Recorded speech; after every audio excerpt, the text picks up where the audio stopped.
آل سيدنا محمد كما صليت على إبراهيم وعلى آل إبراهيم في العالمين إنك حميد مجيد.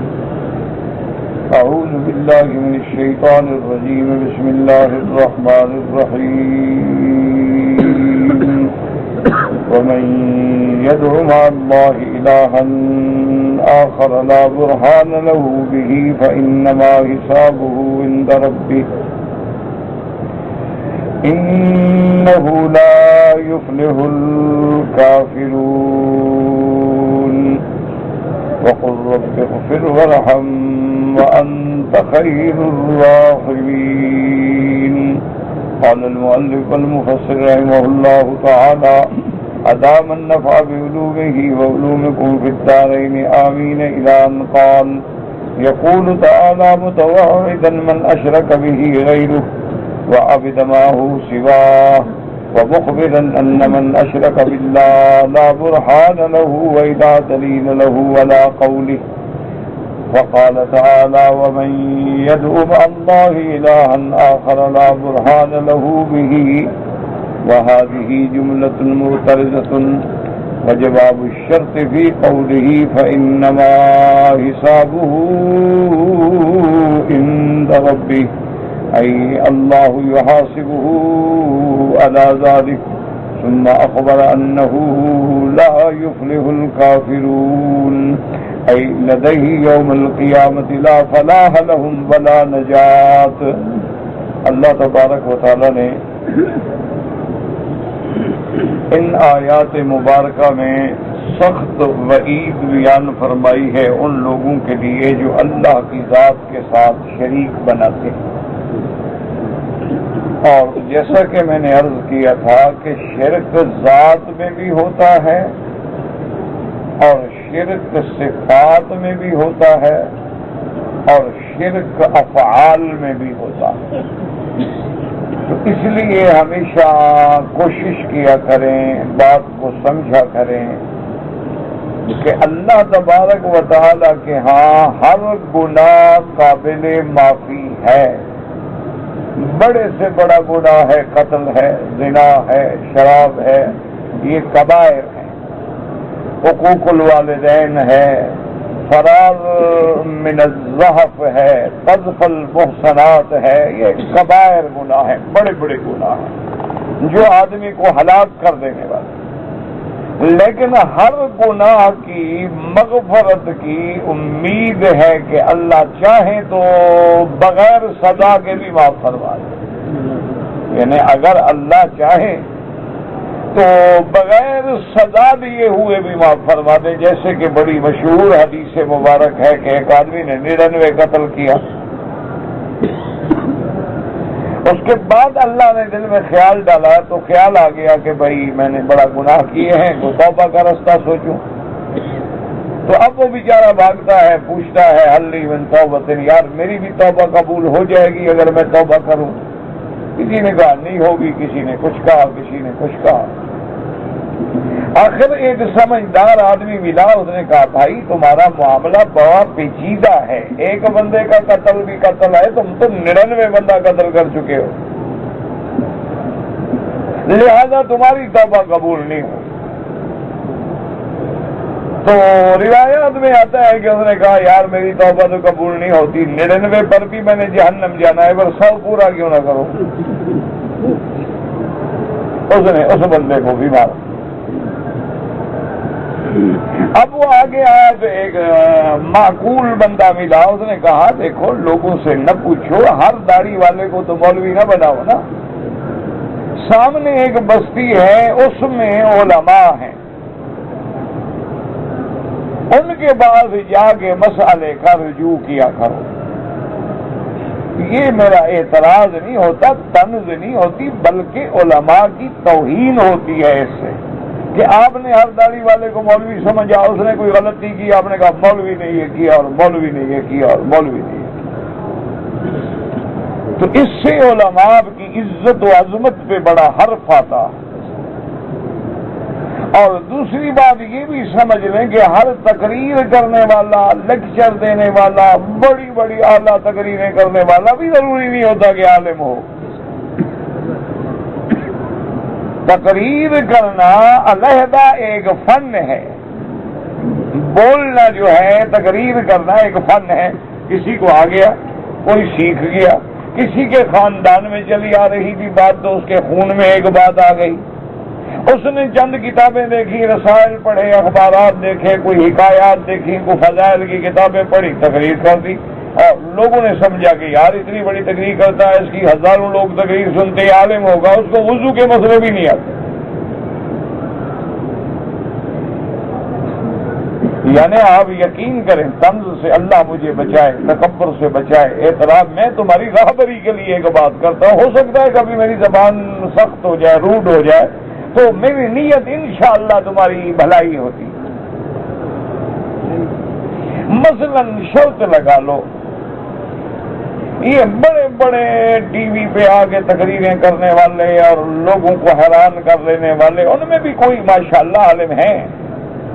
اکثر کا یہ عالم ہے کہ جب وہ تقریر سے فارغ ہوں نا، ان سے علیحدگی میں جا کے کوئی ایک مسئلہ پوچھ لیں، وضو کا پوچھ لیں، نماز کا پوچھ لیں، مسبوق کا پوچھ لیں، مقتدی کے بارے میں مسائل پوچھ لیں، تو نماز قصر کے بارے میں مسائل پوچھ لیں، صلاۃ خوف. مجال ہے کہ تمہیں جواب دے، اس کو آتا ہی نہیں، جواب کیا دے گا؟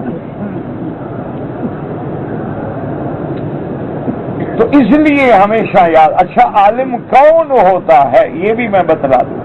علماء وہ ہوتے ہیں جو مدارس میں بیٹھ کے جن کی زندگی قرآن حدیث پڑھاتے میں گزر گئی.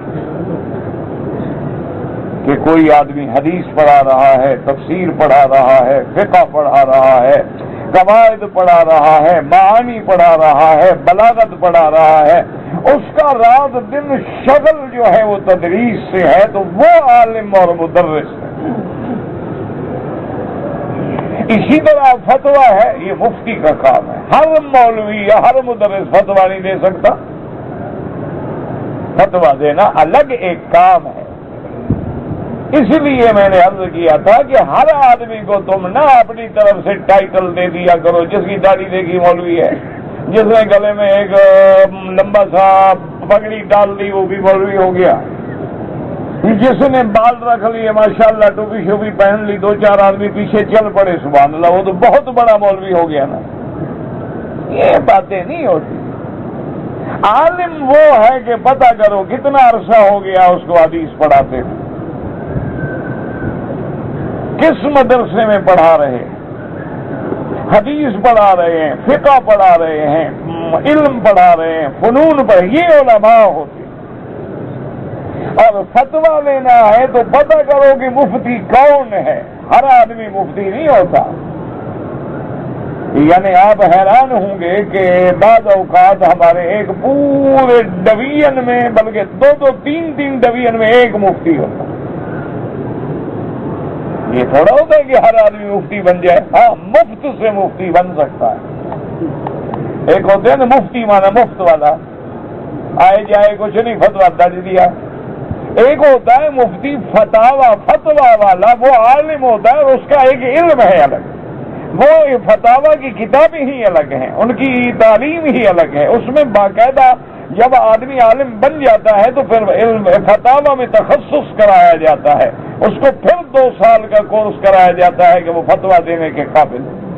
اور 2 سال کے کورس کرنے کے بعد بھی 10 سال کے بعد وہ جا کے صحیح معنی میں مقام افتاء پہ سرفراز ہوتا ہے. یہ تو ہے کہ ہر آدمی فتویٰ دے دے. یہی تو وہ وجہ ہے نا جو آج کل جس آدمی سے پوچھ لیا، کسی نے کھڑے ہو کے نعت پڑھ لی، کسی نے میلاد کر لیا، کسی نے جھنڈیاں لگا دی، کسی نے جناب جلوس نکال لیا، حضور کی محبت میں 2-4 باتیں یاد کر. ہم نے سمجھی ماشاءاللہ یار بڑا مولوی ہے. وہ مولوی شولوی نہیں ہوتے.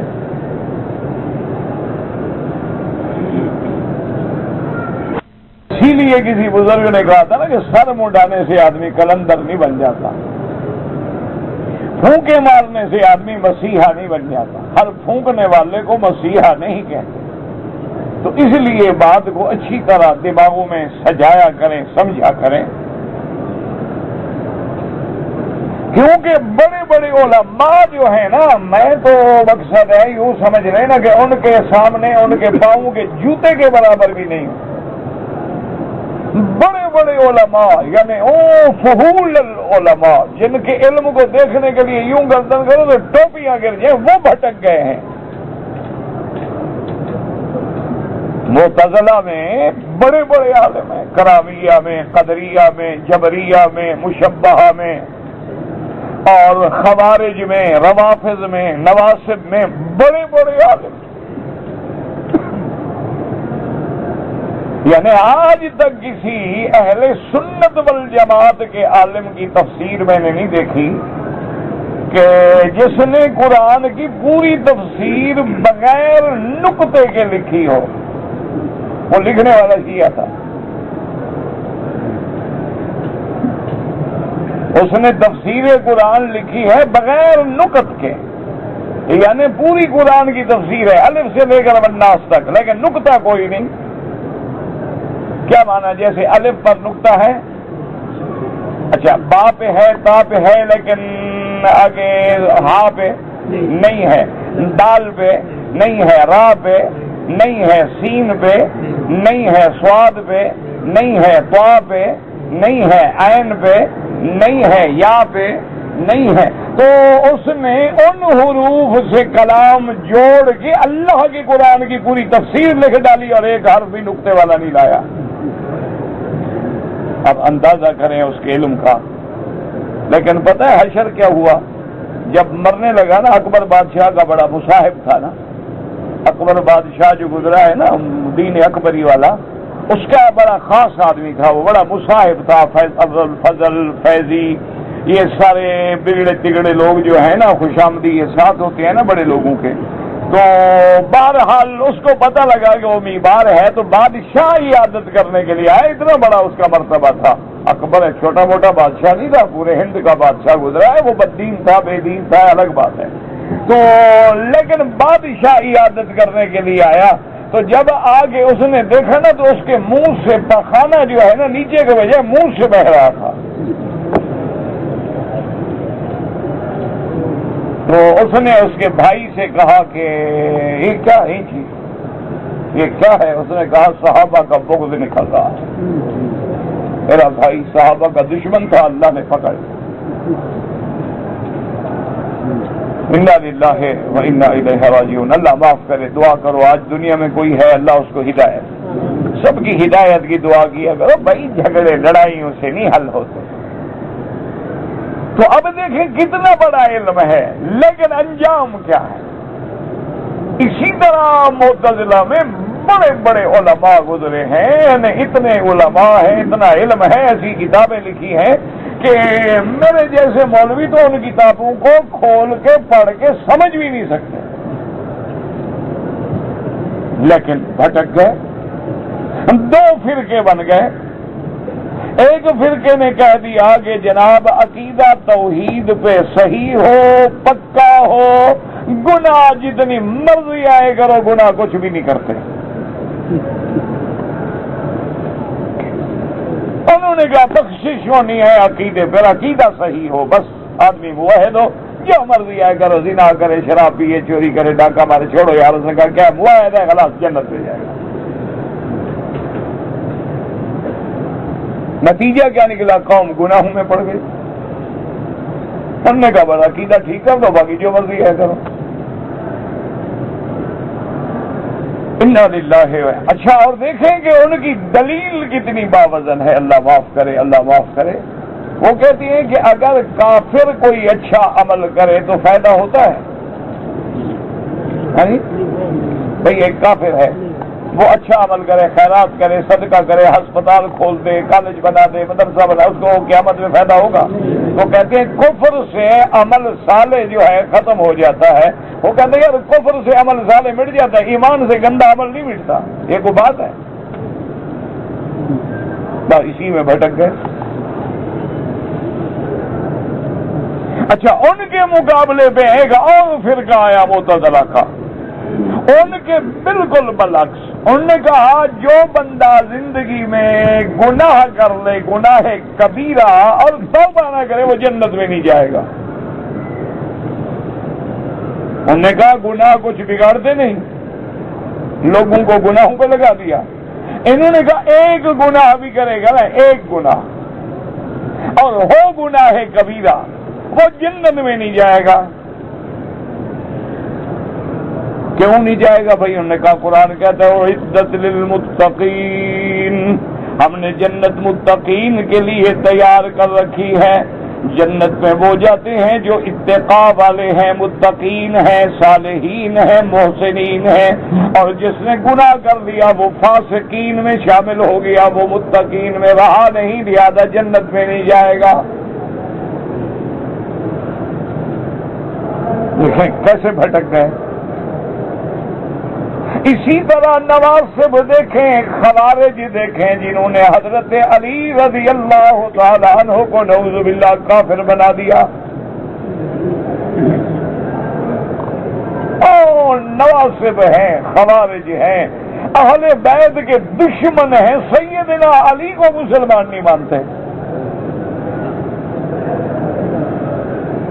بھائی کیوں؟ انہوں نے کہا کمال ہے، حضرت علی تو جب سے آیا نا مسند خلافت پہ، انہوں نے کہا تباہی اور بربادی مچا دی گئے، ایک بستی نہیں فتح کر سکا، اور مدینے سے دارالخلافہ بھی اٹھا کے کوفے لے گیا، اور حضور کی لاڈلی بیٹی بی بی فاطمہ پہ سوکن ڈالی، اور حضور نے فرمایا جس نے فاطمہ کو ناراض کیا اس نے مجھے ناراض کیا، اور جس نے مجھے ناراض کیا اللہ کو ناراض کیا، علی نے تو اللہ کو ناراض کر دیا۔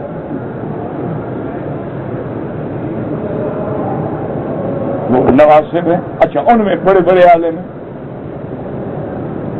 دعا کیا کرو اللہ ہدایت دے۔ نہ بندہ علم سے بچ سکتا ہے نہ عقل سے بچ سکتا ہے جب تک رب راضی نہ ہو۔ ہمیشہ دعا کیا کرو اللہ راضی۔ عبد القادر جیلانی رحمت اللہ علیہ بیٹھے تھے، عبادت کر رہے تھے، ایک جنگل میں بیٹھے ہوئے تھے، درخت کے نیچے عبادت میں مشغول تھے،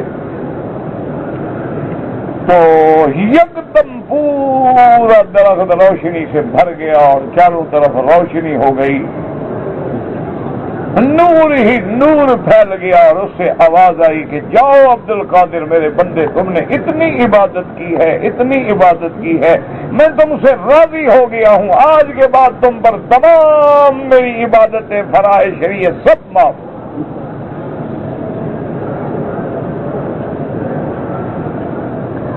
تو پیران پیر نے پتہ کیا کہا؟ اس نے کہا اعوذ باللہ من الشیطان الرجیم۔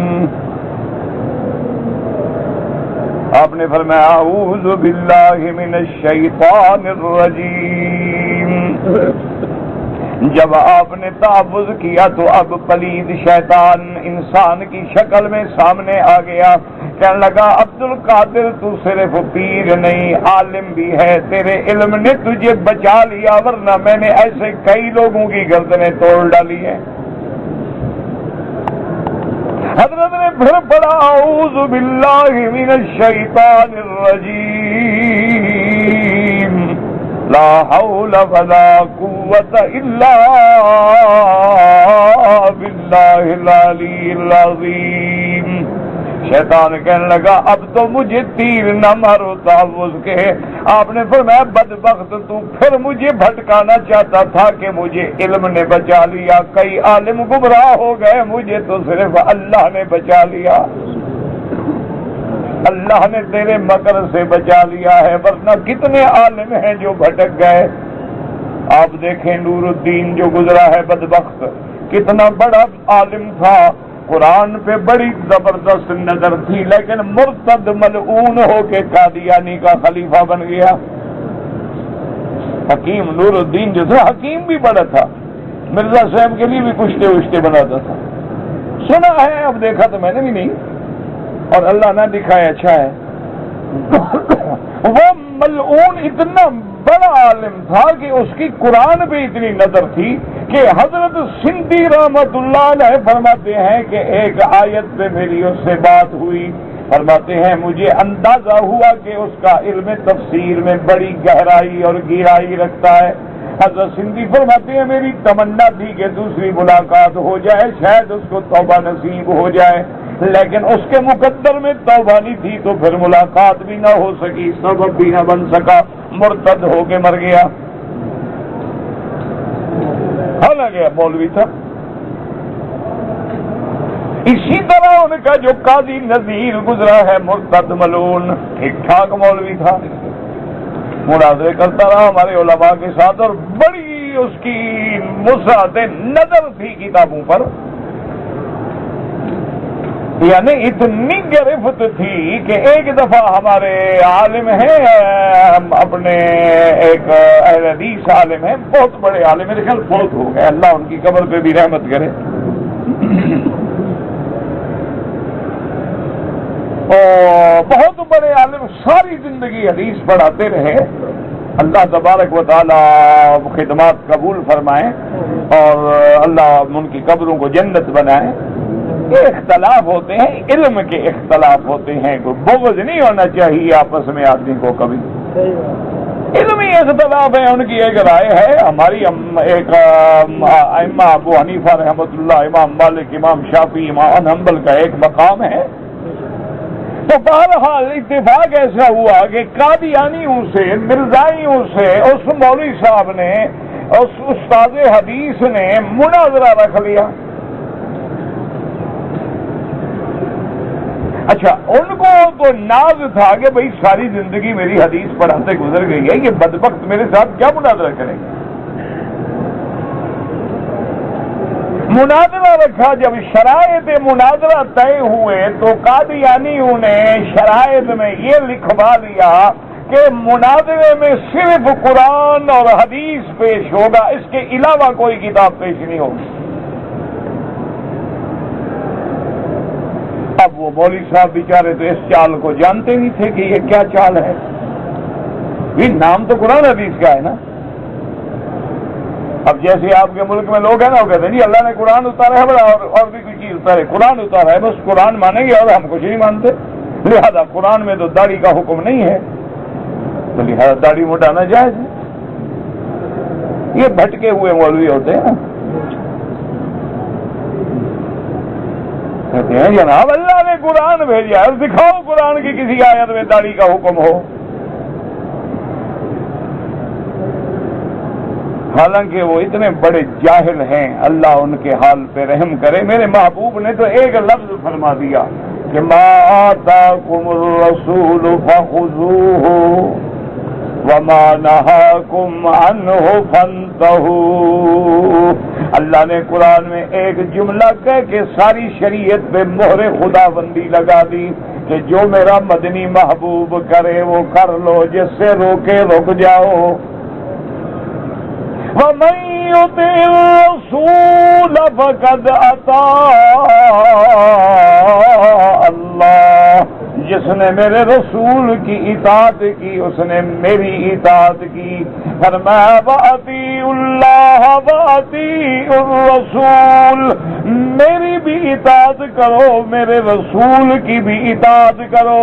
فرمایا لَقَدْ كَانَ لَكُمْ فی رسول اللہ اسوۃ حسنۃ، میرے مدنی کا ہر عمل تمہارے لیے نمونہ ہے۔ اللہ تبارک و تعالیٰ نے قرآن میں عمل رسول پہ اپنی مہر لگا دی۔ اب اگر کوئی جاہل کہے کہ یہ بات تو نبی نے کہی ہے، اس کا بھی اللہ نے قرآن میں جواب دے دیا کہ کوئی منکر انکار نہ کر سکے۔ فرمایا وما ينطق عن الهوى ان هو الا وحی یوحی، فرمایا خبردار میرا مدنی اپنی خواہش سے نہیں بولتے، وہ تو وحی آتا ہے بولتے۔ ان اتبع الا ما یوحی الی، اللہ کے نبی اعلان کر دو میں تو صرف اسی کی پیروی کرتا ہوں جو اللہ مجھ پہ وحی فرماتے ہیں۔ تو اب جب نبی نے داڑھی رکھ بھی لی، حکم بھی دے دیا، تو یہ حکم نبی کا بھی ہے، قرآن کا بھی ہے، خدا کا بھی ہے صلی اللہ علیہ وسلم۔ اب جناب مناظرہ ہو گیا، مولوی صاحب سیدھے سادے آدمی حدیث پڑھانے والے، ان کو پتہ نہیں تھا ان مکار غدار خائن لوگوں کی چالاکیوں کا۔ انہوں نے شرائط مناظرہ میں یہ بات رکھی، مولوی صاحب بڑے خوش ہو گئے، یار یہ تو بڑے اچھے لوگ ہیں، کہتے ہیں قرآن حدیث ہو بس۔ انہوں نے کہا دیکھو مولوی صاحب یہ بات سوچ لو، قرآن پیش ہوگا یا حدیث، اور کوئی کتاب نہیں ہوگی۔ مولوی صاحب بڑے خوش، انہوں نے کہا ہم تو مناظرہ جیت گئے، قرآن حدیث پر تو میں ان کو بات بھی نہیں کرنے دوں گا۔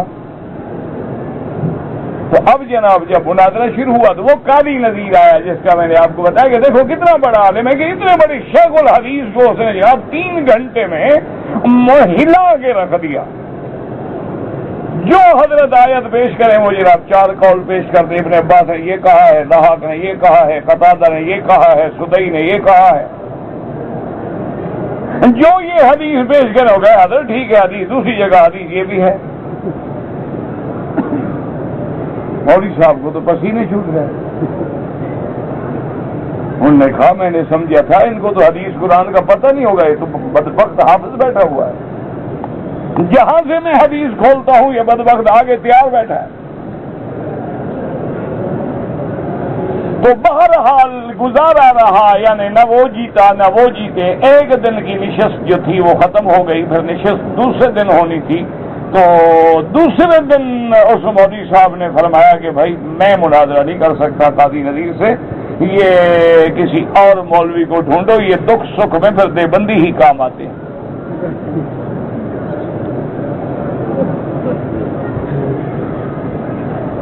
جب بھی آپ دیکھیں گے تاریخ اٹھا کے دیکھ لیں کہ ہر باطل سے ٹکر لینے والے صرف یہی علماء ہیں۔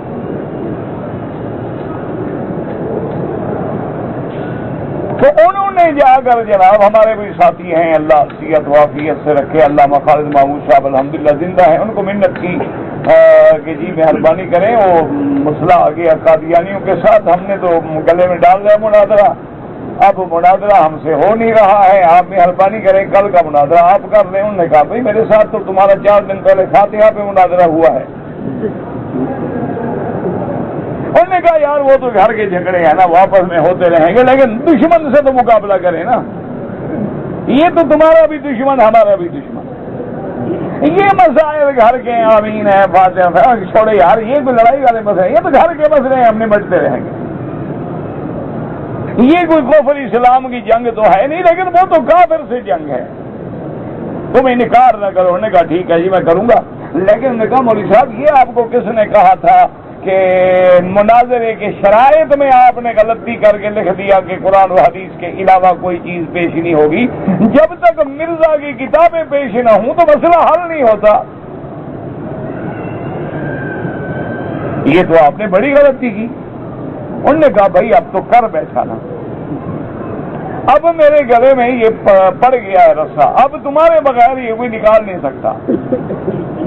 علامہ صاحب نے کہا ٹھیک ہے میں تو تیار ہوں، لیکن آپ نے غلطی کی ہے، مناظرہ ایک علم ہے، ایک فن ہے، اس کا ایک طریقہ کار ہے، ہر آدمی نہیں مناظر بن سکتا۔ مناظرہ کرنا تھا تو مجھے پہلے بلاتے، شرائط لکھنے میں بات ختم ہو جاتی۔ خیر بہرحال جی وہ قاضی صاحب، قاضی نذیر قادیانیوں کا مناظر تھا، وہ آ گئے اور بے انتہا مجمع تھا لاکھوں کا۔ تو قاضی مسکرایا اور اس نے کہا کہ علامہ صاحب آپ مناظر تو بن کے آ گئے ہیں، اور چونکہ مناظرے میں یہ لکھا ہوا تھا کہ کوئی مناظر بیمار ہو جائے تو مناظر بدل سکتا ہے، لہذا آپ کو حق ہے آپ آ سکتے ہیں، میں اعتراض نہیں کرتا، لیکن آپ نے شرائط مناظرہ پڑھے ہیں؟ انہوں نے کہا قاضی میں شرائط مناظرہ پڑھے بغیر آ گیا ہوں، یہ کوئی بات ہے؟ میں نے پڑھے ہیں بالکل۔ انہوں نے کہا دیکھیں قرآن حدیث کے علاوہ کوئی کتاب پیش نہیں ہوگی؟ انہوں نے کہا بالکل نہیں ہوگی۔ اب قاضی صاحب نے اپنے دلائل دیے، دلائل کے بعد علامہ صاحب کا نمبر آیا، تو علامہ صاحب نے کہا کہ دیکھو بھائی دلائل تو علم کے ہیں نا، وہ تو ہم بعد میں بات کریں گے، مجمع میں عام لوگ بھی تو بیٹھے ہیں، پہلے ان کو تو پوچھ لیں، ان کو پتہ بھی ہے کہ قرآن کیا ہوتا ہے۔ انہوں نے لوگوں سے پوچھا کہ جی بتاؤ قرآن کس کو کہتے ہیں؟ اس نے کہا اللہ کے کلام کو۔ انہوں نے کہا حدیث کس کو کہتے ہیں؟ اس نے کہا نبی پاک کے کلام کو۔ اس بات کو علامہ صاحب نے کچھ 10 دفعہ دہرایا، بھائی قرآن کیا ہوتا ہے؟ انہوں نے کہا اللہ کا کلام۔ حدیث کیا ہوتی ہے؟ نبی کا کلام۔ اور اس نے کہا قاضی بات کرو، اگر مرزا نبی ہے تو اس کی کتابیں میں پیش کروں گا، کیوں وہ حدیث ہے۔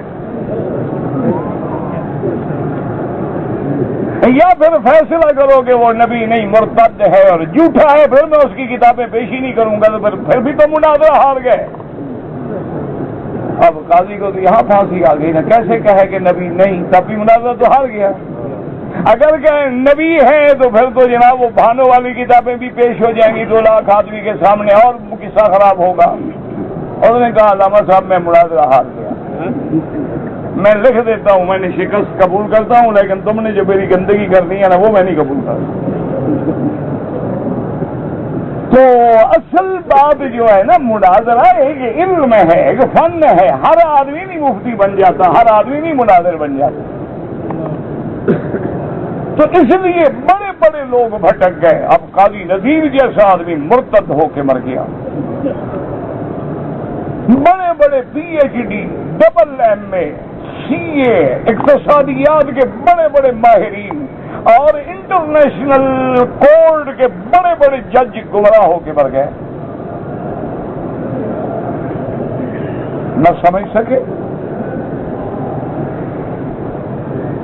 تو اس لیے ہمیشہ یاد رکھیں کہ مسائل کا سمجھنے کے لیے دعا کیا کریں کہ اللہ ہدایت کے فیصلے کر، نہ علم بچا سکتا ہے نہ عقل چھڑا سکتا۔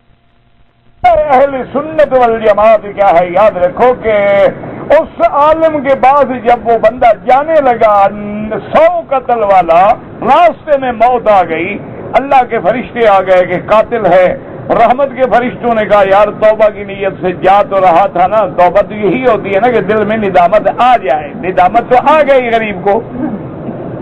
اللہ نے حکم دیا، انہوں نے کہا ایسا کرو کہ جس بستی میں اس نے قتل کیے ہیں وہاں سے بھی پیمائش کر لو جہاں اس کی ناش پڑی ہے، اور جہاں عالم کی بستی ہے وہاں بھی پیمائش کر لو۔ اگر قتل والی بستی قریب ہو جائے جہنم میں ڈال دو، اگر عالم والی بستی قریب ہو جائے جنت میں ڈال دو۔ ٹھیک ہے جی حاضر، وہ 100 کا قاتل ہے، اللہ نے ملائکہ کو پٹواری بنا دیا، زمین پیمائش کرو، مرضی ہے اس کی جو چاہے کرے، ملائکہ اس کی مخلوق ہے، ہمارے لیے قابل احترام ہے، اللہ کے تو بندے ہیں۔ اب جب زمین پیمائش ہونے لگی تو حدیث میں لفظ ہے کہ اللہ نے فرمایا تم بھی، اللہ نے حکم دیا زمین عالم والی قریب ہو جاؤ، میں بندے کو بخشنے پہ تیار ہوں۔ بس اب جب پیمائش کی تو زمین سکڑ گئی۔ اسی لیے حضور پاک نے فرمایا ہے کہ میرے معجزات میں اللہ نے یہ مجھے معجزہ دیا ہے کہ میرے لیے زمین لپیٹ دی جاتی ہے، سفر مختصر ہو جاتا ہے، اور نصرت بالرعب مسیرۃ شہر، میں دشمن سے 1 مہینے کے فاصلے پہ ہوتا ہوں، اللہ دشمنوں کے دل میں پہلے میرا رعب ڈال دیتے ہیں۔ تو یہ معجزات میرے مدنی محمد مصطفیٰ ہیں صلی اللہ علیہ۔ اللہ نے فرمایا ملائکہ نے عرض کیا کہ یا اللہ وانت عالم، آپ جانتے ہیں یہ زمین قریب ہو گئی، لیکن 100 بندے کا قاتل ہے، فرمایا اس کو جنت میں بھیجو، ان کو مقتولین کو میں خود راضی کروں گا اپنی رحمت سے۔ تو اس لیے مسئلہ سمجھیں کہ اصل مسئلہ یہ ہے کہ ایک ہی گناہ ہے بغاوت کا، شرک والا گناہ۔ جو مشرک ہے وہ اللہ کا باغی ہے، اور باغی کو دنیا کا قانون بھی نہیں بخشتا، اللہ کا قانون بھی نہیں بخشتا۔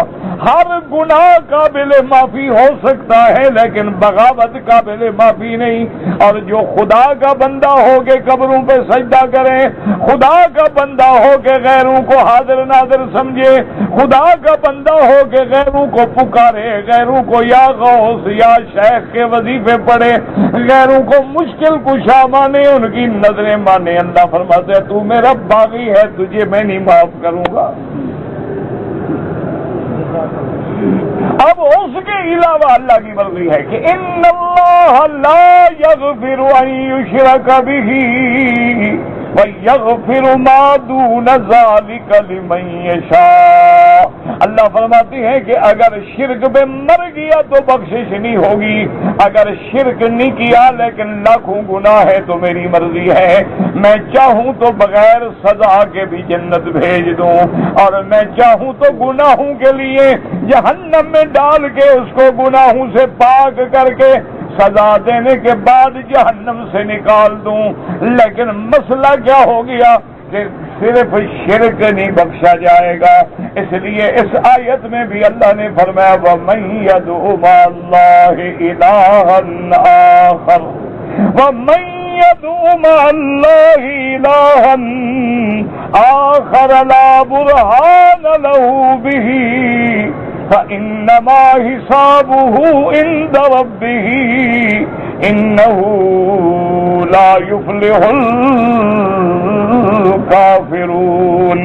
اللہ نے فرمایا جو کسی کی عبادت کرے، کسی کو اللہ کو بھی پکارے اور اللہ کے ساتھ کسی دوسرے کو بھی پکارے، یا اللہ یا اللہ یا رسول اللہ یا نبی یا پیر یا غوث یا شیخ عبد القادر جیلانی یا معین الدین اجمیری یا فلان یا فلان، اور میں یہی تو ہے جس کا میں نے کہا تھا وَمَن يَدْعُ مَعَ اللَّهِ، اللہ کے ساتھ کسی دوسرے کو بھی الہ بنائے، معبود بنائے، مشکل کشا بنائے، فرمائے اس فلا برہان لہو، حالانکہ اس کے پاس اس کی کوئی دلیل بھی نہیں، کوئی حجت بھی نہیں کہ جن کو تم خدا بنا رہے ہو دیکھو وہ کیا ہے۔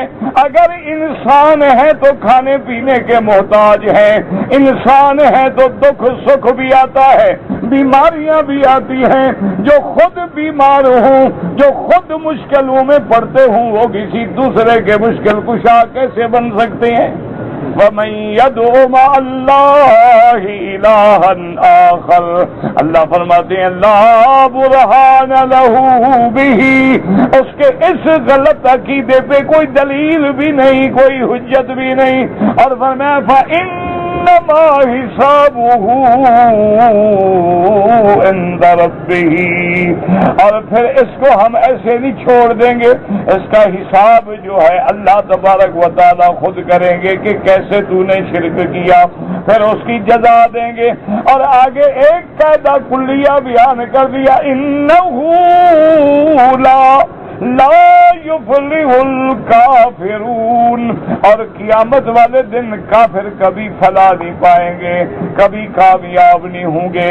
اب سورۃ المومنون کو دیکھو، اللہ نے ابتدا کیا کی تھی کہ قد افلح المؤمنون، اور ختم کہاں کر رہے ہیں انہ لا یفلح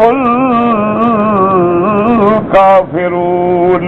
تو اس سے ہمیں کیا سمجھ آیا کہ حقیقی فلاح کا کیا معنی؟ ہر مراد پوری ہو اور ہر دکھ تکلیف دور ہو۔ یہ مقام اگر ملے گا تو صرف ایمان والوں کو ملے گا، جن کا خاتمہ ایمان پہ ہوگا۔ اس لیے دل سے دعا کر لو کہ اللہم اجعل آخر کلامنا لا الہ الا اللہ، کہ اللہ جب موت کی گھڑی آئے، جب آخری وقت آئے تو زبان پہ جاری ہو لا الہ الا اللہ محمد الرسول اللہ۔ اور یہ کب جاری ہوگا؟ جب زندگی میں زبان پہ جاری رکھو گے، چلتے پھرتے اٹھتے بیٹھتے ضربے لگاؤ کلمے کی، جب کلمہ پڑھو گے اور غیر اللہ کو دل سے نکالو گے اور الہ پہ اپنا عقیدہ جماؤ گے تو پھر اللہ مرتے وقت بھی زبان پہ جاری کر دیتے ہیں لا الہ الا اللہ۔ اسی لیے کافر تو کہے گا جب پوچھیں گے من ربو کا، وہ کیا کہے گا ہاں لا ادری۔ اب کس کو بیچارہ رب کہے؟ لات کو کہے، عزا کو کہے، بنات کو کہے۔ اس لیے جو آدمی ہزاروں کو پکارنے والا ہے وہ مرنے کے وقت کس کو پکارے، اور جس کا ایک بے ایمان ہے اس کا ہر حال میں کوئی چوٹ بھی لگے تو زبان سے نکلے گا لا الہ الا اللہ محمد الرسول اللہ۔ اور آخر میں اللہ نے اپنے نبی کو سکھلایا تاکہ امت کو سبق مل جائے، ورنہ میرا مدنی تو گناہوں سے پاک، ہر نبی پاک ہے، معصوم ہے، اگر ان سے کوئی خطا اجتہادی ہوئی ہے تو وہ گناہ نہیں ہے، اگر کوئی خطا صحب ہوا ہے تو صحب ہے، نسیان ہوا ہے تو نسیان ہے۔ دیکھیں آدم نے کتنی بڑی بات کی، لیکن اللہ فرماتی ہے وَلَقَدْ عَهِدْنَا إِلَىٰ آدَمَ مِن قَبْلُ فَنَسِيَ فَلَمْ نَجِدْ لَهُ عَزْمًا، کہ ہم نے آدم سے عہد تو لیا تھا کہ اس درخت کے قریب نہ جانا، لیکن آدم بھول گیا۔ اللہ اکبر، جب معافی دینے آتے ہیں تو راستہ بھی تو خود بتا دیتے ہیں۔ بس دعا کرو اللہ ہمیں بھی معاف کر دے۔ رحمت حق بہانمی جوید، بہانمی جوید، رحمت حق تو بس بہانہ مانگتی ہے۔ کسی اندھے کو پکڑ کے راستے پہ کھڑا کر دیا راضی ہو، کسی گرے ہوئے کو پکڑ کے اٹھا دیا راضی ہو، کبھی کوئی روٹی کا ٹکڑا گرا تھا اٹھا کے صاف کیا منہ میں رکھ لیا راضی ہو گیا، میرے رزق کی قدر کی ہے، جاؤ میں نے تمہیں معاف کر دیا۔ معمولی باتوں میں راضی ہو جاتے ہیں، اور ناراضی ہوں تو ساری زندگی ٹکرے مارتے رہو، ناراضی ہوں وہ تو بادشاہوں کا بادشاہ ہے نا، جو چاہے۔ اب آپ نے نبی کو کیا دعا سکھائی؟ قل رب اغفر وارحم وانت خیر الراحمین۔ اب مفسر رحمۃ اللہ علیہ فرماتے ہیں انما حسابہ عند ربہ، کیا مانا؟ اللہ یحاسب علی ذلک۔ اس کے بعد اللہ نے خبر دی انہ لا یفلح الکافرون لدیہ یوم القیامہ، قیامت والے دن کافروں کے لیے نہ فلاح ہوگی نہ نجات ہوگی۔ قال قتادہ ذکر لنا ان نبی اللہ صلی اللہ علیہ وسلم قال جما تعبد قال اعبد اللہ وکذا وکذا حتى ادى اسنابا، وقال رسول اللہ فایہم اذا اصابك ضر فدعوته كشفه عنك۔ ہاں میرے آقا نے ایک آدمی سے پوچھا کہ تم کس کی عبادت کرتے ہو؟ اس نے کہا میرے مدنی میں اللہ کی بھی عبادت کرتا ہوں، لیکن بتوں کے آگے بھی جھکتا ہوں، ان کی بھی عبادت کرتا ہوں، ان بتوں کے بھی نام لیے۔ حضور پاک نے فرمایا اچھا ایک بات بتاؤ، فَأَيُّهُمْ إِذَا أَصَابَكَ ضُرٌّ فَدَعَوْتَهُ كَشَفَهُ عَنْكَ۔ حضور نے فرمایا اچھا یہ بتلاؤ کہ اگر تمہیں کبھی مصیبت آ جائے، کوئی پریشانی آ جائے، کوئی دکھ آ جائے، تو پھر ان سارے خداؤں میں کون خدا تمہیں بچاتا ہے؟ اس نے کہا حضور جب مصیبت آئے تو پھر اللہ کے سوا کوئی نہیں بچاتا، اللہ عز وجل۔ قال فأيهم إذا كانت حاجة فدعوته فأتى، کہا اگر تمہیں کسی چیز کی حاجت تو تم مانگو، کون دیتا ہے؟ اس نے کہا اللہ۔ فرمایا فما يحملك أن تعبد هؤلاء معه أم حسبت أن تغلب عليه؟ قال أردت شكره بعبادة هؤلاء معه، وقال رسول الله أنتم تعلمون ولا يعلمون، وقال الرجل بعدما لقيت رجلا خصمني۔ حضور نے فرمایا جب تم جانتے ہو کہ دینے والا بھی وہ ہے، دکھ سے بچانے والا بھی وہ ہے، پھر ان سب کو تم نے کیوں معبود بنا رکھا ہے؟ اس نے کہا اصل میں اللہ کا شکر کرتا ہوں کہ یہ بھی تو اللہ کے بنے ہوئے ہیں۔ حضور نے فرمایا دیکھو جاننے کے باوجود جاہل بن رہے ہیں، نہیں جانتے کہ جب یہ چھڑانے کے قابل نہیں، نفع نقصان کے قابل نہیں، ہر چیز کا نافع ذات اللہ تبارک و تعالی کی ذات ہے۔ وقد روى ابو اسحاق الترمذي في جامع مسند عن عمران بن حسين نبي عن رسول الله صلى الله عليه وسلم وقوله تعالى وقل رب اغفر وارحم وانت خير الراحمين، هذا ارشاد من الله تعالى الى هذا الدعاء، والغفر اذا اترك معناه محو الذنب وستره عن الناس، والرحمة معناها ان يسدده ويوفقه في الاقوال والافعال۔ اللہ نے فرمایا کہ میرے محبوب آپ یہ دعا کیا کریں تاکہ امت سیکھ جائے، رب اغفر وارحم وانت خیر الراحمین۔ اب مفسر فرماتا ہے کہ غفر کا کیا معنی غفران کا یہ ہوتا ہے کہ اللہ گناہوں کو مٹا دے اور لوگوں سے ہمارے گناہوں کو چھپا دے۔ اللہم استر عوراتنا آمن رواتنا خفف لواتنا۔ اور اس کے بعد فرماتی ہیں رحمت کا معنی کیا ہے؟ رحمت کا معنی ان یسددہ، اللہ سیدھے راستے پہ چلا دے، اقوال میں افعال میں صراط مستقیم پہ چلا دے، اس کی رحمت ہے۔ تو ہمیشہ یہ دعا مانگا کریں رب اغفر وارحم وانت خیر الراحمین۔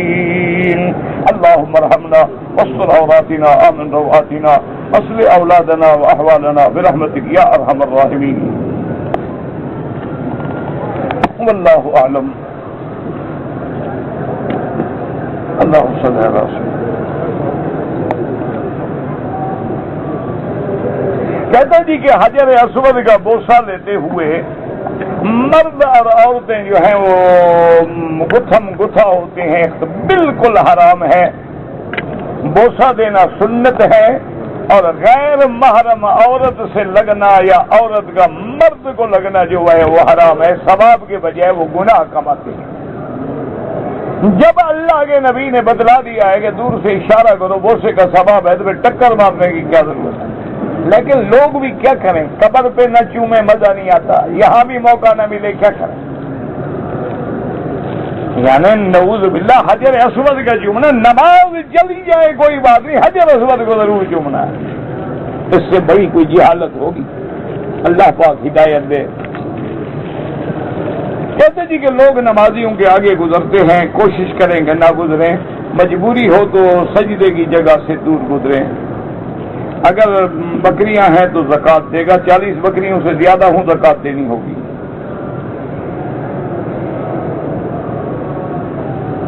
ایک آدمی مسافر ہے، جب نماز پڑھنے آیا تو آخری رکعت تھی، امام سلام پھیر کے نماز ختم کر کے چلا گیا، مسافر کو پتہ نہیں ہے کہ امام مسافر تھا یا مقیم تھا، تو جو غالب گمان ہے کہ بھی اگر مسجد کا امام ہے مصلی پہ کھڑا ہے مانا ہے مقیم ہے، اگر مسافر ہوتا تو دوسری جگہ کھڑے ہو کے نماز پڑھاتا، اور نماز وقت پہ پڑھا رہا ہے دلیل ہے کہ مقیم ہے۔ اگر آگے پیچھے لیٹ ہو رہا ہے معلوم ہوا کہ مسافر، یہ تو خود سوچنا چاہیے نا، اللہ نے عقل جو دیا ہے اسی لیے تو دیا ہے کہ استعمال کرو۔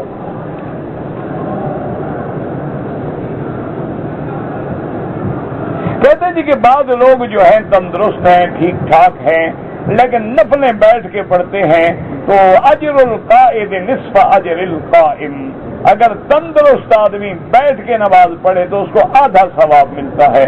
اب تمہاری مرضی، لاکھ کا 50,000 لو یا لاکھ لو۔ کہتے جی کہ بعض لوگ جو ہیں صفوں میں جگہ روکتے ہیں، نہیں روکنی چاہیے۔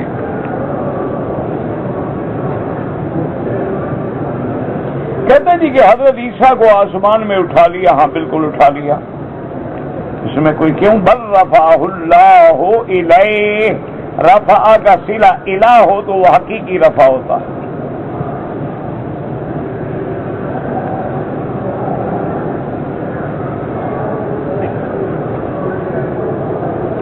اگر میاں بیوی میں جھگڑا ہو گیا تو بیوی کو میاں نے غصے میں کہہ دیا تم طلاقن ہو، تو اس سے تو طلاق نہیں ہوتی، اس کی نیت کیا تھی؟ انہوں نے کہا طلاق دے رہا ہے تو ایک ہو گئی۔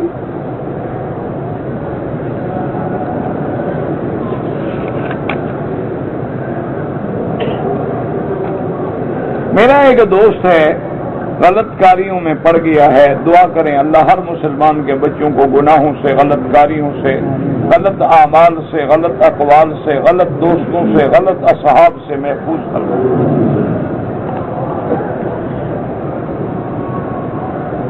خانہ کعبہ پر پہلی نظر پڑنے سے دعا قبول ہوتی ہے جب آدمی پہلی دفعہ آتا ہے، سب سے پہلے آگے جو نظر ڈالی جائے۔ ویسے کعبے میں دیکھنا رحمت ہے، لیکن جب بھی آپ آئیں دعا مانگا کریں۔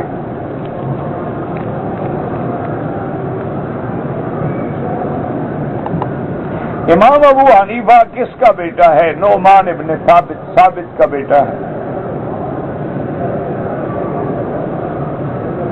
حضرت علی سے آپ کی نسبت ہے، حضرت علی کے بیٹے نہیں ہیں آپ تو۔ نعمان ابن ثابت، آگے باپ کا نام لکھا ہوا موجود ہے، اللہ کے بندے۔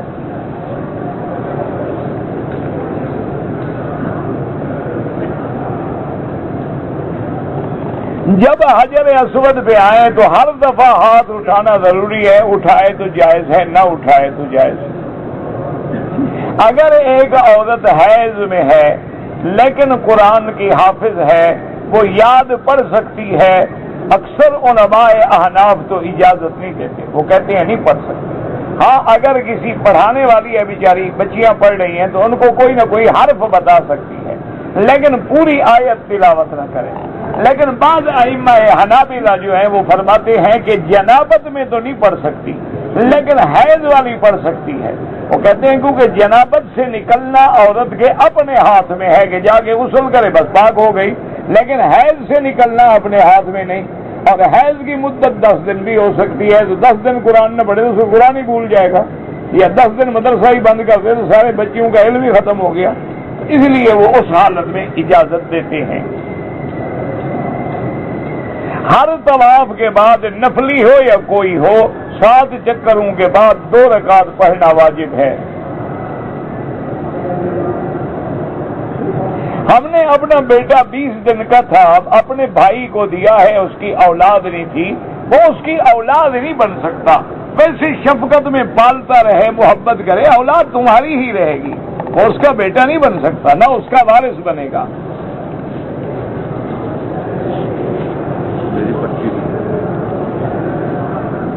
گناہ کی کوئی بات نہیں ہے، آپ ان کو دے دیں، لیکن بیٹا تمہارا رہے گا، وہ محبت کریں، پالیں، اپنا دل خوش کریں. حضور نے بھی بیٹا بنایا تھا حضرت زید کو، اسامہ کو.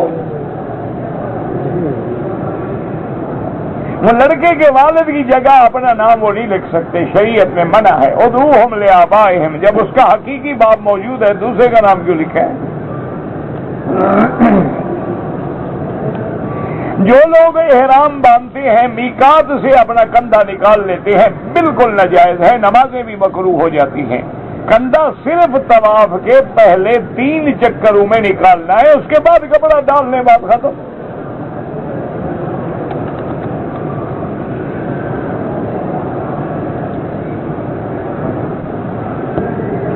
ایک عورت احرام کی حالت میں قمیص خوشبو لگا لی، پڑھ تو رہا ہوں نا، اب آپ مجھے کوئی ڈکٹیٹ تو نہ کریں نا. معلوم ہونے پر قمیص بدل دی تو کچھ بھی نہیں ہے، بتا دیا نہ کچھ بھی نہیں ہے تو کوئی جرمانہ نہیں ہے، اب خبر ختم ہو گئی. جب اس کو پتہ لگا خوشبو ہے بدل دی. لا حول ولا قوت. کہتا ہے کہ بعض لوگ جو ہیں ہمارے ملک میں داڑھی والوں کو کوئی بکرا کہتا ہے، کوئی کچھ کہتا ہے، اعتراض کرتا ہے. یاد رکھو، ایک ہے داڑھی منڈانا، یہ گناہ کبیرہ ہے. داڑھی پہ اعتراض کرنے والا بندہ کافر ہو جاتا ہے اور نکاح بھی ختم ہو جاتا ہے، آئندہ اولاد بھی ولد الزنا ہو. باقی تمہاری مرضی، تم جانو، تمہارا کام جانو. ایک ہے داڑھی منڈاتا ہے، گناہگار ہے، اللہ ہدایت دے. ایک ہے داڑھی پہ اعتراض کرنا کہ بکرا ہے، فلان ہے، یہ جھاڑی ہے، یہ ہے. وہ محمد مصطفیٰ کی سنت پہ اعتراض کر رہا ہے. جو سنت رسول پہ بکواس کرے وہ کافر ہو جاتا ہے. اور جب کافر ہو گیا تو نکاح کے طرح رہا، جب نکاح نہ رہا تو اولاد حلال کی کیسے ہوگی؟ یہ کوئی معمولی بات نہیں ہے، یہ تو گھر کے گھر برباد ہو گئے.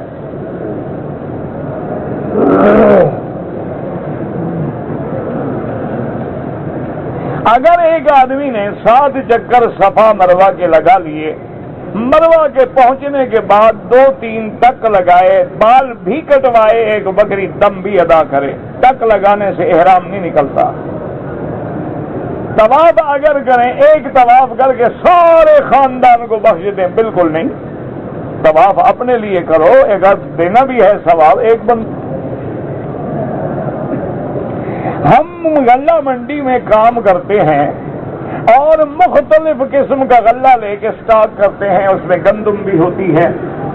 صاف بات ہے کہ جب فصل اتر رہا ہو تو گندم سستی ہوتی ہے اور بعد میں مہنگی ہو جاتی ہے تو ہم بیچتے ہیں. میرا بھائی اصل بات یہ ہے، ارتکاز کہتے ہیں کہ کسی علاقے میں قحط پڑا ہوا ہے، گندم نہیں ملتا ہے، ہم نے جا کے پورا گندم خرید کے سٹاک کر دیا، اب ہم اپنے منشے سے ریٹ بڑھا رہے ہیں، یہ حرام ہے. باقی تو فصل میں ہر آدمی چیز خریدتا ہے، فصل کے بعد بیچتا ہے، ریٹ میں بھی فرق آ جاتا ہے، لیکن مانا علاقے میں تو گندم موجود ہے.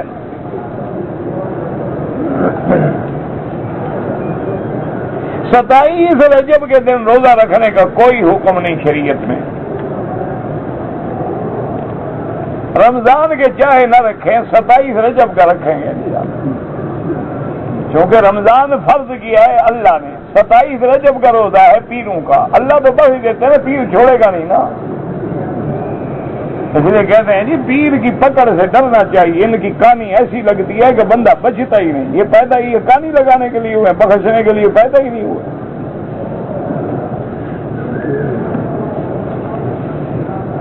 میری نمازیں قضا ہو گئی دبئی کے سفر میں، جتنی قضا ہوئی ہیں اسی طرح ادا کرو، یعنی سفر والی نماز سفر کی طرح پڑھو۔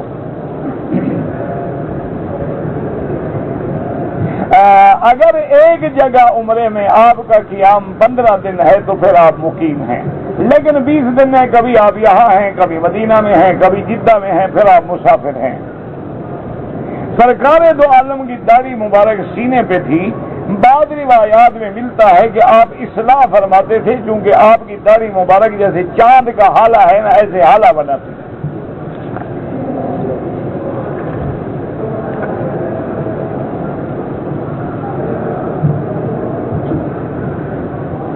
کہتے ہیں جی کہ میری بیوی مجھ سے ناراض ہے، بات نہیں کرتی، میرے بیٹے بیٹیاں ہیں وہ بھی بات نہیں کرتے، میری بیوی بچے امریکہ میں ہیں، مہربانی کر کے دعا بتائیں، میری بیوی مجھ سے بات نہیں کرتی تو مجھے تم بھی وظیفہ بتاؤ۔ بھائی یہ عذاب ہے، سب کے گھروں میں آیا ہوا ہے، ڈرو شرو نہیں، خیر میں یہ عذاب عامہ ہے، اب ابتلاء عام ہے جو ہر گھر میں ہے، الا قلیل من عبادی الشکور۔ فرق اتنا ہے کہ تم نے میں نے بتا دیا، باقی بتاتے نہیں، مونچھ کا چاول اونچا رکھتے ہیں، حال سب کا یہی ہے۔ بہرحال اس کا حل یہ ہے کہ 2 رکعت نماز پڑھ کے جب بھی مصیبت ہونا حضور فرماتے ہیں نماز سے مدد پکڑو، واستعینوا بالصبر والصلاۃ۔ 2 رکعت نماز اسی نیت سے پڑھو کہ یا اللہ ہمارے گھر کا فتنہ ہے ٹھیک ہو جائے، میرے بیوی بچے میرے ساتھ صلح ہو جائے، اور جتنا ہو سکے یا لطیف ہو یا ودود، اللہ کے نام ہیں یا لطیف یا ودود، یا لطیف یا ودود، یہ جتنا ہو سکے، وضو ہو نہ ہو، چلتے پھرتے پڑھتے رہو اور دعا مانگتے رہو، انشاءاللہ اللہ رحمت کریں گے۔ لیکن یہ وظیفہ اس وقت اثر کرے گا کہ بیوی ہو امریکہ میں، تم ہو یہاں، تو سنو کیسے ہو؟ یہ وظیفہ دور سے اثر کیا کرے گا؟ بیوی بیٹھی ہے وہاں تو آپ بیٹھے ہیں یہاں، سنو مولوی مکی کا وظیفہ کیا کرے گا؟ یا تم وہاں جاؤ یا اس کو بلاؤ، قریب ہوگے تو سنو ہوگی نا۔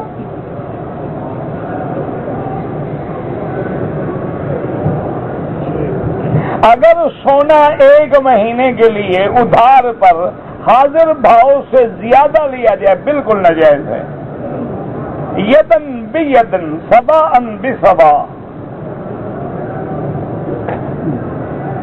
کہتے ہیں جی کہ میں نے مدینہ منورہ سے احرام باندھا ہوا تھا، بس میں بیٹھا ہوا تھا تو بس کا پردہ جو ہے میرے منہ پہ لگتا رہا، کوئی بات کچھ بھی نہیں ہوتا۔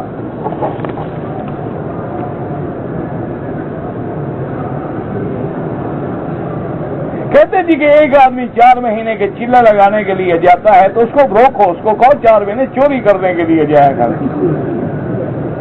بالکل بالکل بڑا برا کام کرے، پکڑو اس کو، یہ کیا کر رہے ہو؟ نماز پڑھتے ہو، تبلیغ پہ جا رہے ہو، چوری شوری کرو، ڈاکہ شاکہ مارو، وہ کام کرتے ہیں۔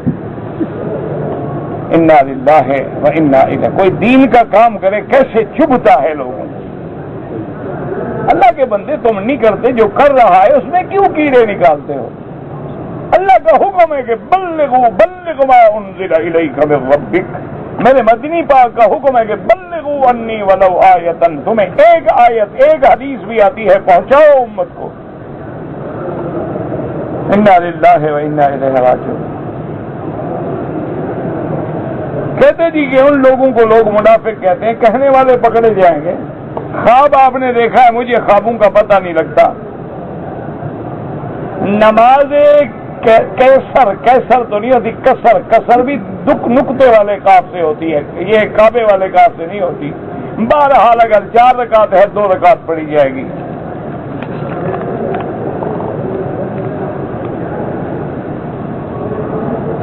میری بیٹی کی عمر 4 سال ہے، دوسرے کی 9 سال ہے، بال کٹوائے، پھر احرام کھول دیا، دوبارہ عمرہ کیا، شروع کیا احرام بال کٹوانا بھول گئے، اگر بچوں نے بال نہیں کٹوائے اب کاٹ دو، ان پہ کوئی جرمانہ نہیں، وہ تو بالغ ہی نہیں ہوئے۔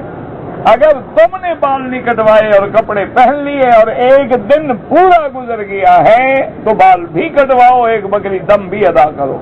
9 سال یا 4 سال والے بچے پہ کوئی جرمانہ نہیں۔ میں نے طواف کیا لیکن کندھا ننگا نہیں کیا، کوئی جرمانہ نہیں۔ اگر طواف کی تعداد بھول جائے 6 کیے ہیں یا 7 تو جو تمہارا گمان غالب ہے اس پہ عمل کرو۔ ہر طواف کے بعد 2 رکعت پڑھیں گے، بالکل پڑھیں گے۔ ایک آدمی نے جھوٹی قسم کھائی تھی اپنی جان بچانے کے لیے، اب وہ کفا 10 مسکینوں کو صبح و شام کھانا کھلائے۔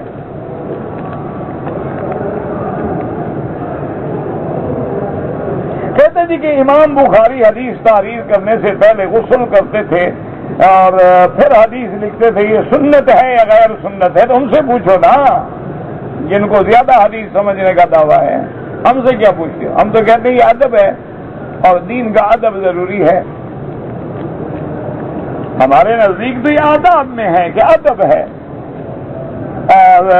اور باقی جو تم نے مسئلہ پوچھے وہ تو ان سے پوچھو جن کو دعویٰ ہے کہ ہمیں حدیث کی سمجھ ہے۔ ہمارے نزدیک تو یہ آداب میں ہے، آداب میں شامل ہے، دین ادب کا نام ہے۔ جتنا حدیث کا ادب کرے گا گویا حضور کا ادب کر رہا ہے۔ امام مالک رحمت اللہ علیہ غسل فرماتے تھے، کپڑے پہن کے خوشبو لگا کے اپنے ممبر پہ بیٹھ کے پھر حدیث بیان کرتے۔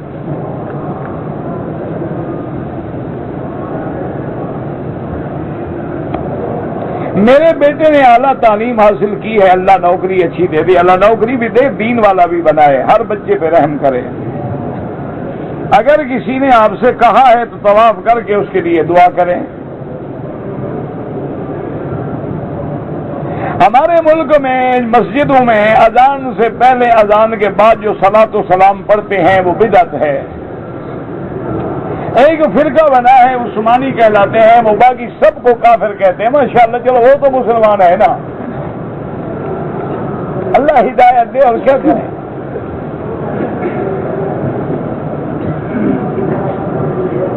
ایک عورت کے ساتھ پتہ نہیں کیا نکاح نہیں پڑھا، پتہ نہیں، مجھے نہیں سمجھ آپ نے کیا لکھا ہے۔ ایک مسجد میں 10 اذانیں ہوتی تھیں، وہ بھی بدعت ہے۔